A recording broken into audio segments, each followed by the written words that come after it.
Olá, bem-vindos a mais um Papo de Dentista, o podcast da Vatec Brasil. Hoje nós vamos conversar sobre um tema muito interessante, o uso do exame radiográfico para identificação de pessoas. E nós vamos conversar com o nosso convidado, Dr. Tiago Beaini, professor da Universidade Federal de Uberlândia, na área de saúde coletiva e odontologia legal, e presidente da ABOL, Associação Brasileira de Odonto Legal. Seja bem-vindo, Tiago. Obrigado, prazer aí, obrigado pelo convite.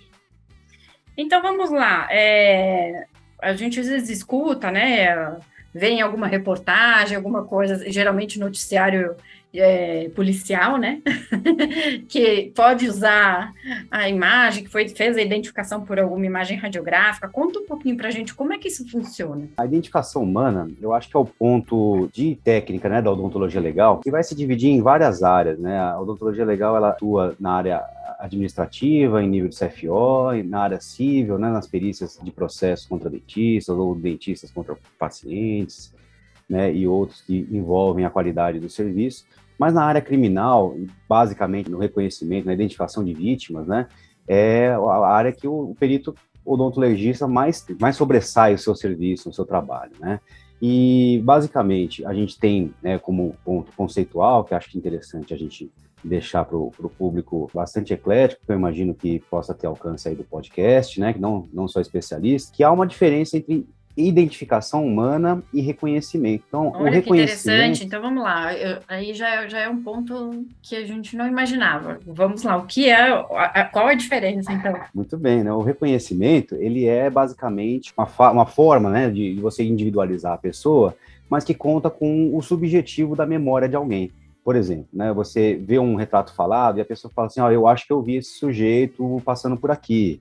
Né? Ou, olha, é meu parente, mas eu não tenho como comprovar isso, né? Você fica na subjetividade e na palavra das pessoas. No caso da identificação, não. Na identificação humana, né, a definição lá de Arbenz, lá na década de 80, professor da USP, né, ele coloca que a identificação humana, ela é a forma de comprovar por meio científico, ou seja, irrefutável, que o corpo que está sendo examinado, seja ele vivo ou morto, né? Você pode ter que identificar uma pessoa viva também, eventualmente. Ele é o mesmo que já foi identificado anteriormente. Então, todos nós temos na carteira uma forma de identificação prévia, que é a digital na sua impressão digital.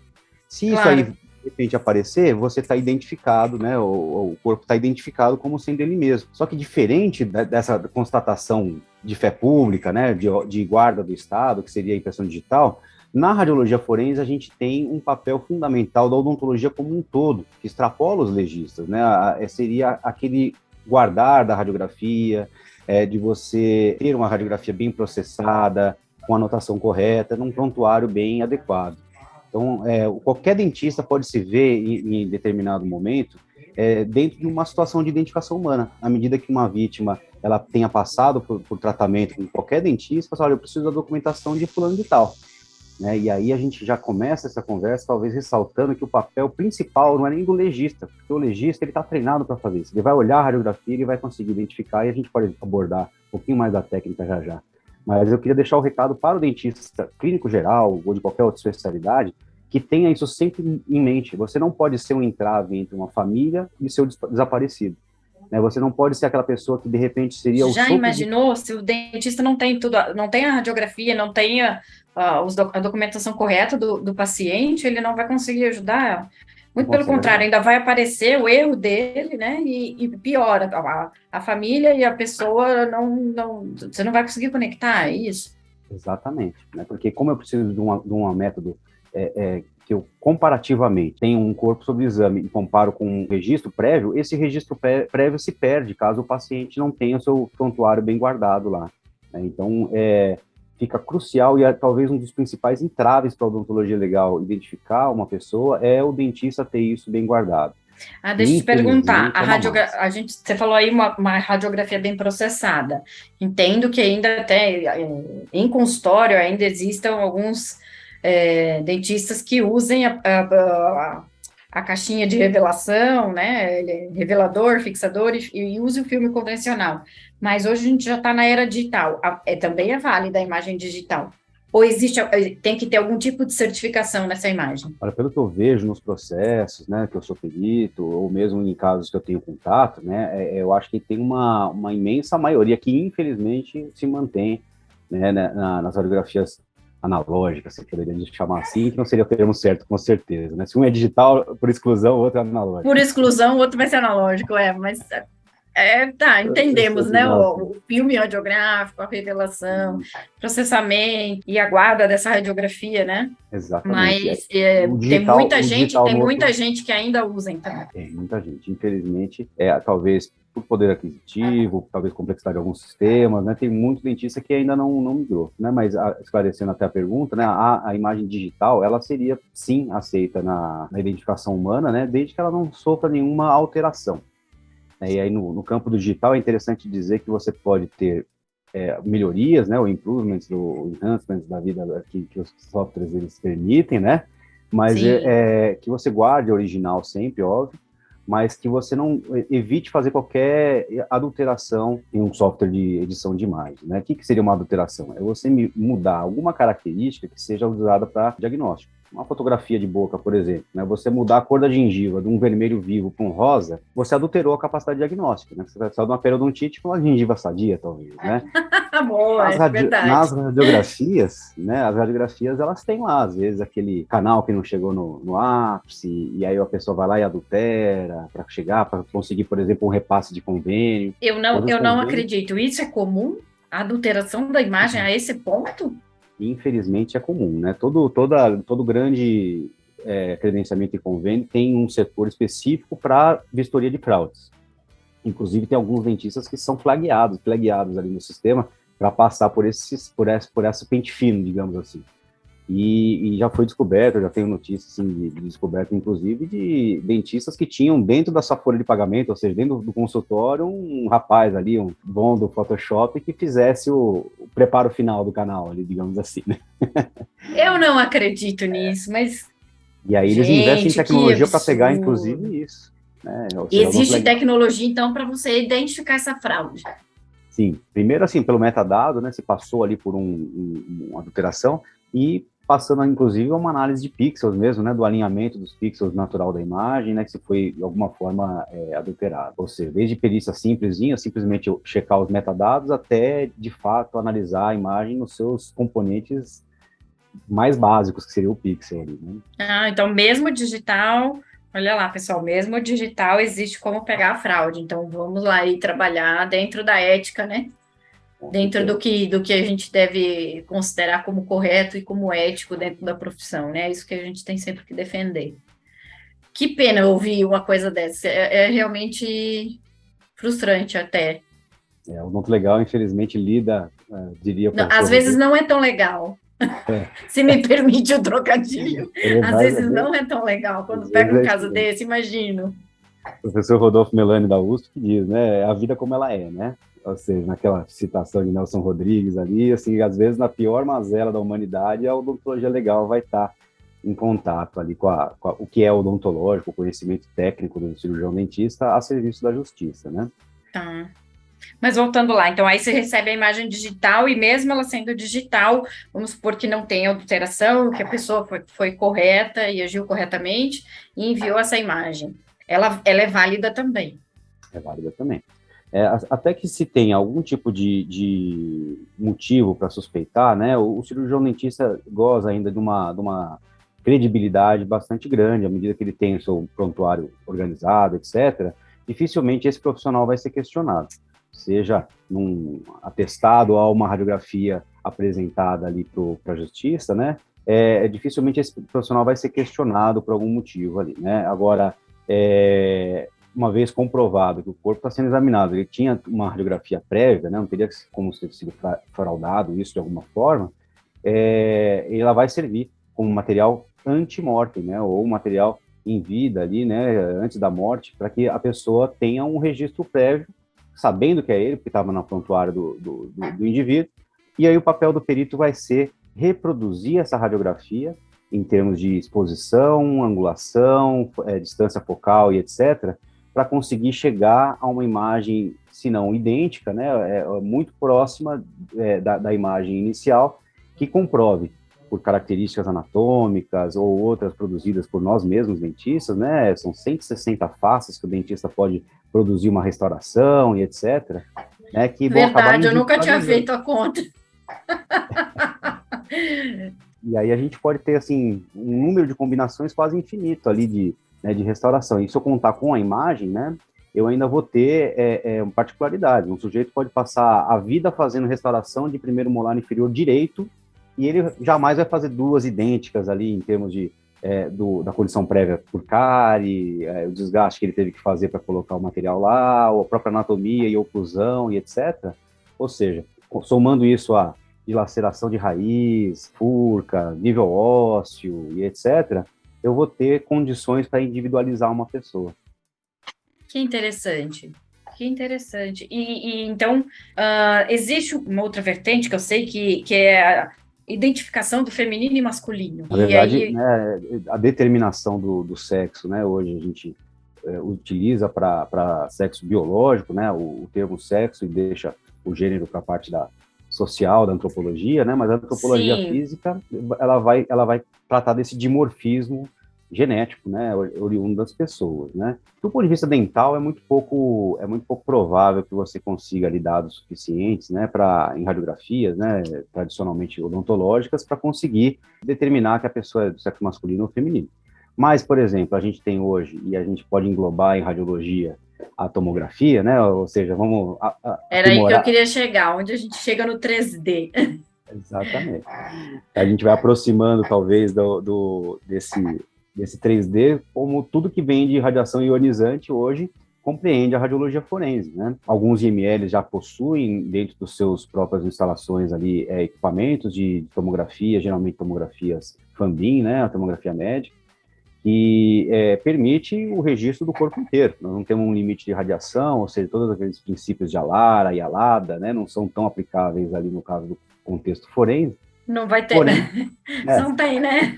Não vai ter nenhum tipo de dano à pessoa em si, só vai ter benefício, que seria a eventualidade de você identificar a pessoa. Identificar a pessoa. Em que casos a gente pode utilizar isso?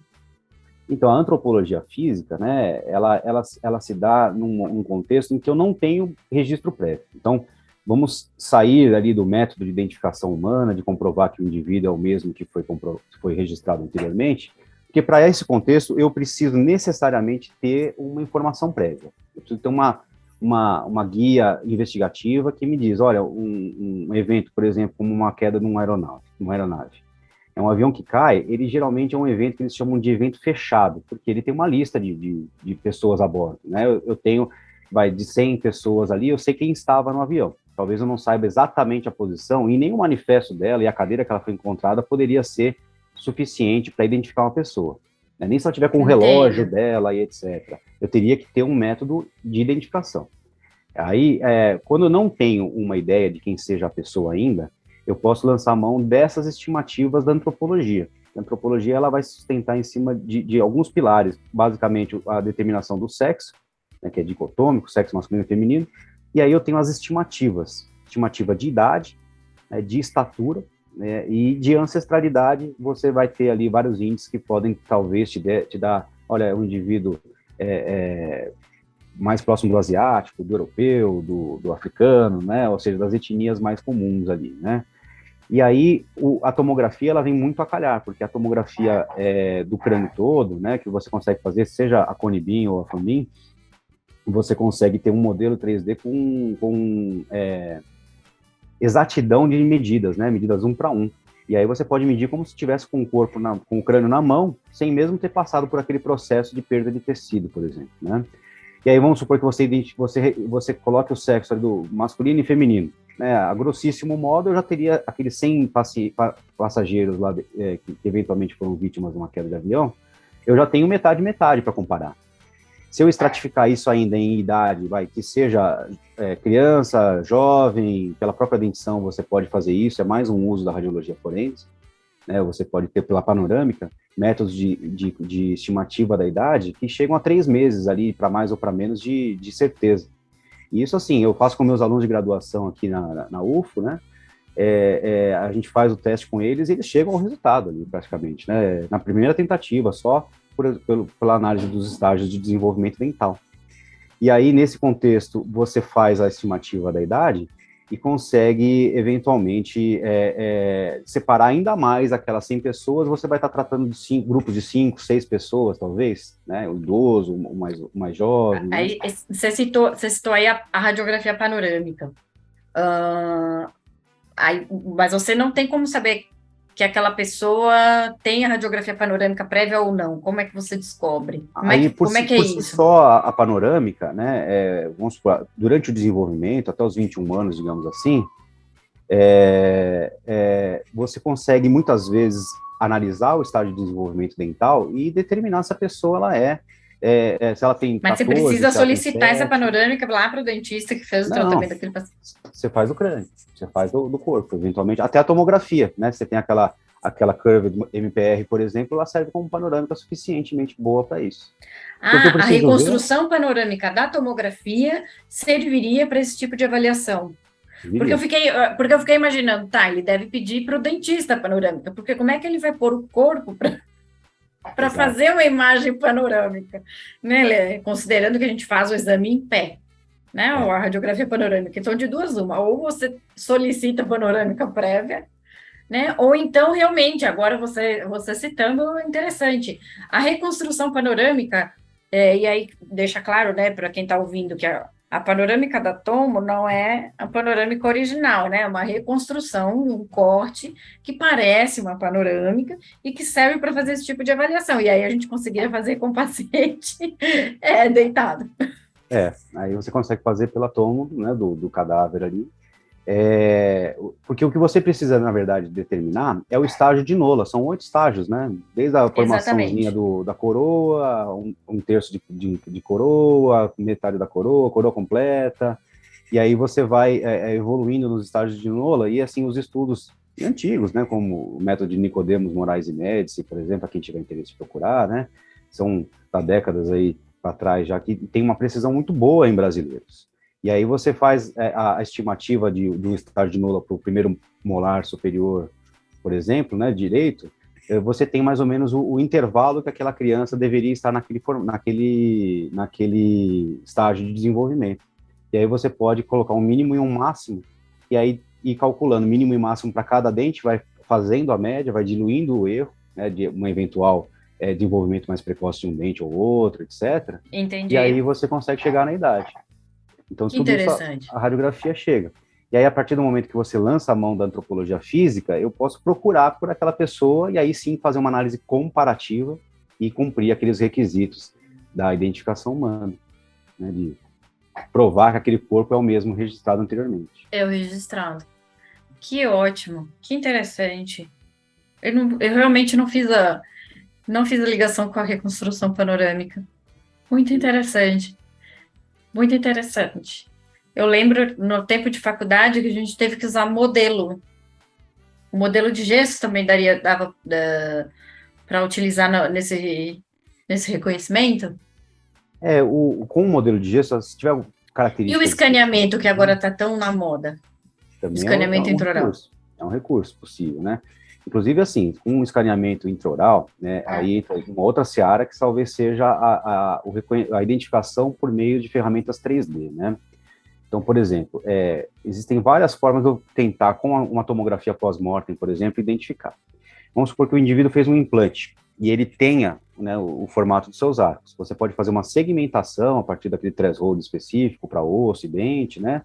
E aí faz uma segmentação de um modelo 3D e aí você consegue sobrepor e comparar quantitativamente qual é a similaridade entre o modelo que você faz na boca do cadáver, por exemplo, com um escaneamento, com um outro que ele já tem um registro prévio, por exemplo, com a tomografia para implante, ou endodôntico, ou seja lá o que for, né?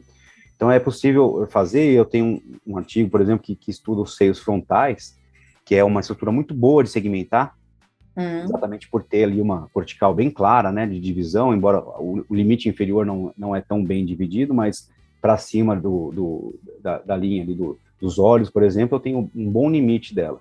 Aí eu faço a segmentação e posso comparar 2 modelos em tempos diferentes, por exemplo, e aí ele vai me dar uma escala de cores. Onde há coincidência, ele fica verde. Onde não há coincidência, ele fica o vermelho ou o azul. É um mapa de cores, né? E ele Interessante. inclusive a escala disso em milímetros. E aí, se a pessoa tiver verde com verde ali, ele vai basicamente dizer, olha, é a mesma pessoa. Então, ele consegue identificar. Essa seria a identificação 3D, 3D, né, digamos. Um método que eu conseguiria comparar diretamente dois modelos.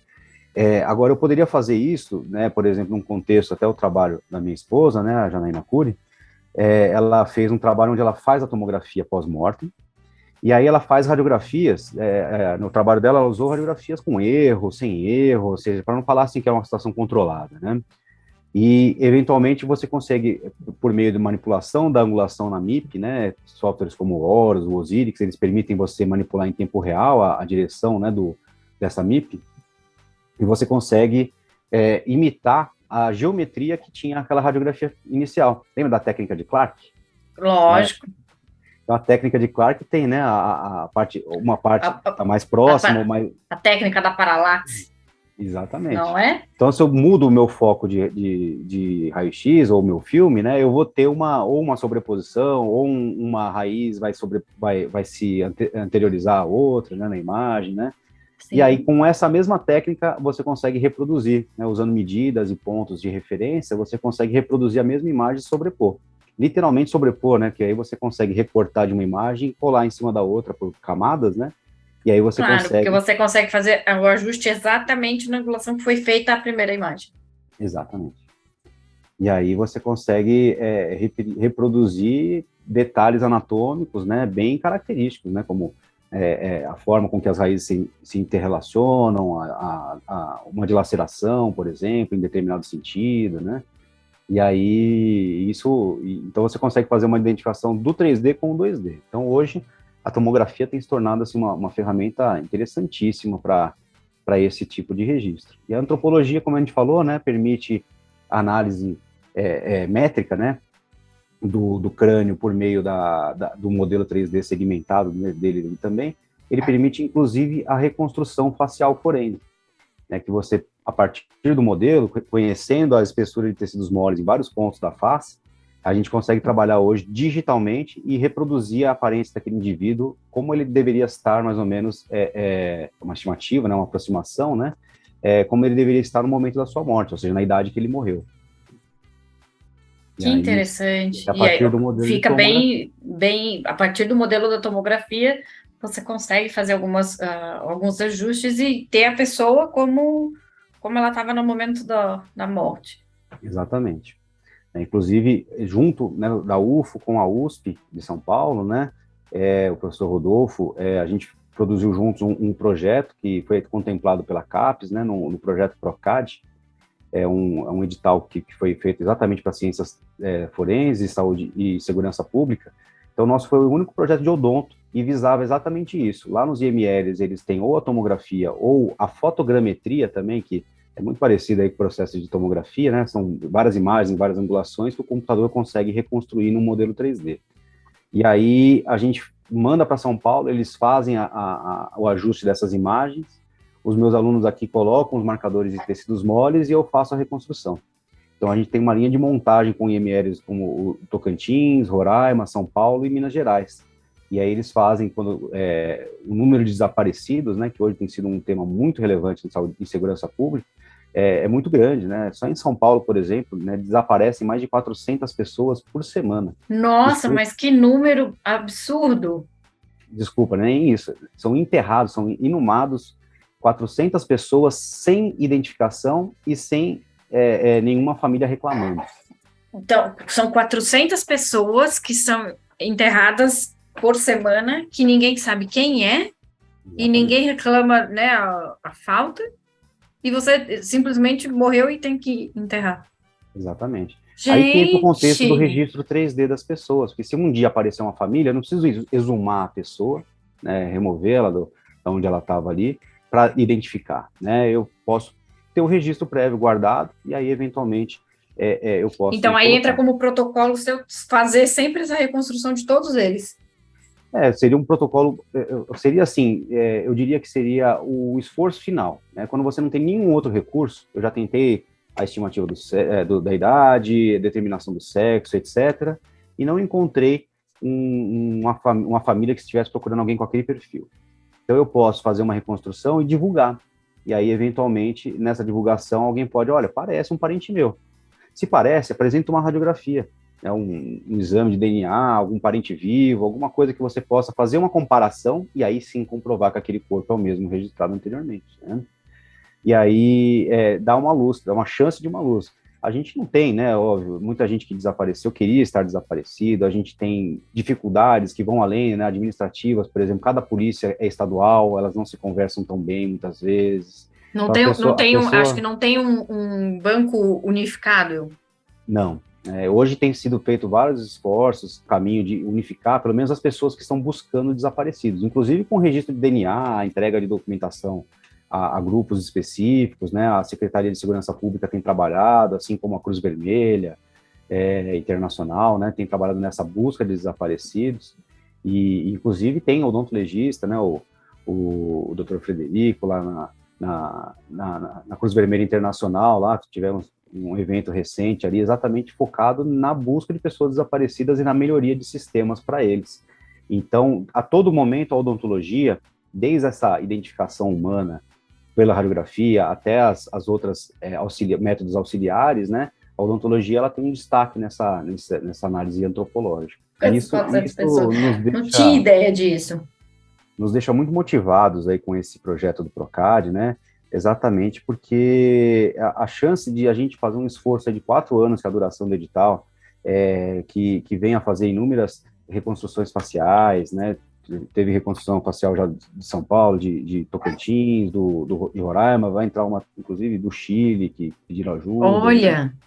Então, assim, a chance de você fazer essa cooperação, ela é toda válida à medida que se eu tiver uma família que reconhecer uma reconstrução dessa e eventualmente apresentar algum material que possa identificar e essa pessoa possa voltar para sua família, acho que todo o esforço vale a pena. Né? E é um esforço muito válido. E é algo que a odontologia do cotidiano, ela nem imagina, né, que ela pode ajudar, né? E qual a dica, então, para o dentista que está no consultório e que pode ser guardião aí de alguma documentação, uma radiografia, fotografia, escaneamento? Qual a dica que você dá para esse dentista? Olha, o dentista ele tem que pensar e prezar exatamente pelo que ele tem como princípio ético, legal, hoje em dia a LGPD e outras leis, inclusive lei específica para prontuários que foram emitidas aí de 2018 para cá, né? Elas colocam como a recomendação é que o prontuário, ele é do paciente. Então, o prontuário, ele pertence a ele, mas a guarda é do dentista. Então, o paciente, ele pode ter direito a uma cópia, a qualquer momento que ele queira ter uma cópia do prontuário, tem que ser dada a ele, né? Sem nenhum tipo de vício, cobrança, ou seja lá o que for. E aí, mas a guarda é do dentista. Então, mesmo que ele leve alguma radiografia, o ideal é que o dentista tenha sempre a cópia. Hoje em dia, gente, com celular, você tira boas cópias direto no negatoscópio, né? Pensa aquela Não, e se a imagem for digital, imagina, agora tudo digital, né? Eu acho que fica aí mais um reforço para a gente ter tudo digital para armazenar isso mais fácil. Exatamente. A radiografia digital veio, assim, não só por armazenamento, mas por possibilidade ali de melhoria, de um registro imediato, de diminuição de radiação, ou seja, não tem motivo para não se utilizar, né?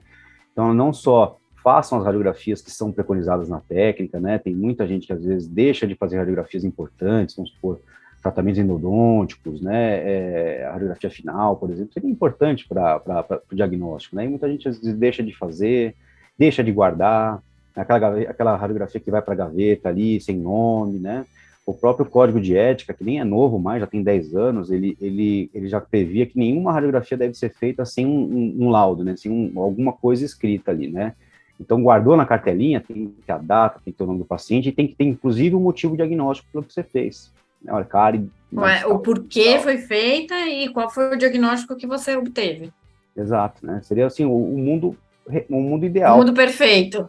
E um mundo ideal que não precisa de mais nada a não ser uma caneta.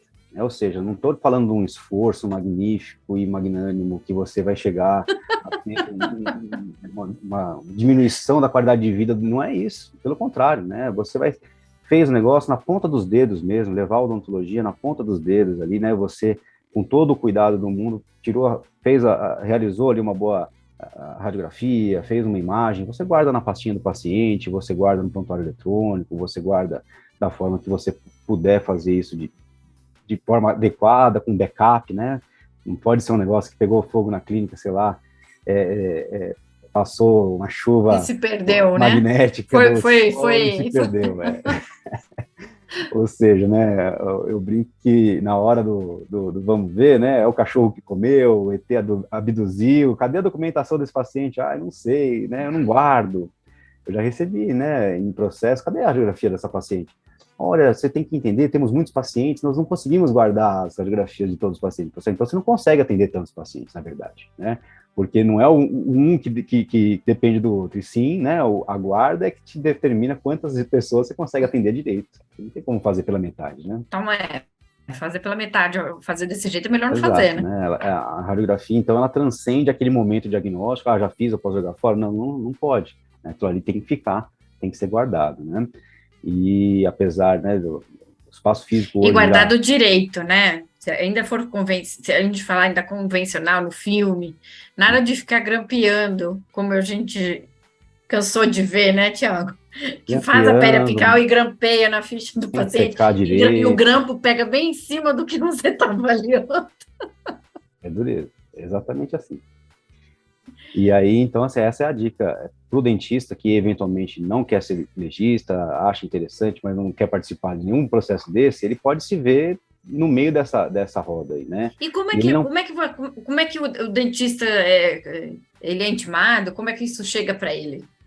geralmente ele é intimado, né? Um caso de um acidente, onde eu tenho uma vítima, né? Isso vai parar toda a vítima de morte suspeita, né? Então a pessoa pode ter morrido em casa, mas tem suspeita ali do que aconteceu, ela vai parar no IML, né? Outros tipos de morte, eles vão ser verificados no sistema de verificação de óbito, ou SVO, né? Estando lá a origem do fato que levou à morte daquela pessoa sendo ou violenta ou suspeita, ela vai passar por uma investigação. Então, é a polícia que vai vir buscar em última análise, mas é muito comum, né, pelo tempo, pela demanda, etc., deles virarem e falar, olha, família, vocês têm radiografia para apresentar? E, às vezes, a família da vítima pode vir a solicitar essa documentação. Aí, nesse caso, vale você fazer boas cópias, manter as cópias e entregar as originais para facilitar o trabalho dos peritos, né? Aí fica na guarda daquela família, né? Agora, tem que ver direitinho, né? Tem toda uma questão de sigilo, né? A situação tem que ser bem específica para a família vir ali e buscar, né? Não é qualquer pessoa que pode vir. Que pode retirar, mas de qualquer forma, qualquer dentista hoje que está vendo lá aí que está ouvindo aí o nosso podcast, pode então se deparar com uma situação dessa, dele ter que ter o prontuário correto, ter que ter a documentação correta do paciente, porque esse paciente faleceu e ele precisa de ajudar na identificação. Exato. Então, que bom, que sirva então o podcast sirva de alerta, né? Por quanto tempo eu tenho que guardar essa radiografia? Olha, até pouco tempo atrás se falava em 10 anos pelo Código Civil, depois o Código de Defesa do Consumidor, ele torna extinta qualquer pretensão de reparação por danos, né, desde que você conheça o dano e a autoria, né, ou seja, esse prazo ele é meio relativo, esses 5 anos, né, mas agora, a partir de 2018, essas leis que eu comentei que são complementares à LGPD, né, 13.800 alguma coisa, né, de 2018, fala exatamente sobre o prontuário. Ela define que a guarda do prontuário ela deve ser por 20 anos a partir da última entrada. Ou seja, não é do início do tratamento. 20 anos é do fim? É quando você deu alta. Isso. Né, da última inscrição na sua evolução clínica, né, vamos supor que hoje seja a última consulta daquele paciente aqui no consultório, aí você teria, por exemplo, hoje... estamos aqui no finalzinho de julho de 2022, você teria que guardar até 2042. E aí, nesse contexto, você tem, nessa mesma normativa legal, né, você tem a perspectiva de você buscar exatamente o período que você pode digitalizar. Então, lá, ela diz, inclusive, como digitalizar essas documentações. Então, por exemplo, você tem que ter um sistema que tenha que garantir, um hospital, por exemplo, como acontece aqui na UFA, a gente está em processo de iniciar a digitalização de mais de 10 mil prontuários. Nossa. Eu tenho que ter uma comissão que garanta que aquele prontuário, ele seja ele mantenha a capacidade de diagnóstico que o original tinha. Então, nesse contexto, né, você tem uma série de procedimentos que você tem que fazer para digitalizar um prontuário original, digamos assim, né? Aquele em papel, né? Mas você pode eventualmente fazer isso de forma adequada. Essa lei que eu estou falando é a Lei 13.787 de 2018, né, que dispõe exatamente sobre a digitalização e utilização de sistemas informatizados para a guarda, o armazenamento e o manuseio desses prontuários de paciente, né, que vai pegar desde, literalmente, de hospitais até os consultórios, né? Então, o artigo 6º dela fala, né, que decorrido o prazo de 20 anos, a partir do último registro do prontuário, é que você pode fazer a eliminação dele. Mas antes disso, muito antes disso, você pode fazer a digitalização com e aí, armazenar, lógico, seguindo os critérios, você faz a digitalização e o original você pode, então, se desfazer. Exatamente. Você pode eliminar ou até entregar de volta para o paciente, né? Que é dele, né? É dele, na verdade, é dele. Então, pode entregar e você fica com o digital. Interessante. É isso aí. Aí tem que ter todo um sistema de backup, né? Hoje tem opções de nuvem, etc., mas tem que ser muito bem observado para manter o sigilo, para não deixar, por exemplo, ataque hacker sequestrar o banco de dados de pacientes. Já imaginou? Acontece. Eu já vi tela ali de ataque hacker ali, que o cara dava 24 horas para depositar não sei quantos mil lá em criptomoeda, senão ele apagaria todo o registro da clínica toda lá, mas assim, vazamento de imagem, imagina uma clínica de estética, por exemplo, né, que tem pacientes, às vezes, que são reconhecíveis socialmente, etc. Né? Nossa, que problemão. Então, esse foi mais um podcast da Vatec Brasil, nosso Papo de Dentista. Agradecendo aqui a participação do Dr. Tiago. Tiago, muito obrigada pela participação. Eu que agradeço as perguntas, né, a oportunidade de a gente falar, e convido a todos que gostam do assunto, que querem ter contato não só com a especialidade, mas com grandes expoentes aí da nossa área, né, o Congresso Nacional, o Congresso Brasileiro de Odontologia Legal, um CEBOL, que vai acontecer na cidade de Ribeirão Preto e vai acontecer em 2 a 5 de novembro. Então, todos convidados aí, é só visitar o site da BOL para ter mais informações. Que ótimo! E você que está nos ouvindo, não deixe de seguir o nosso podcast Papo de Dentista lá no nosso canal do YouTube ou então no Spotify. Até a próxima!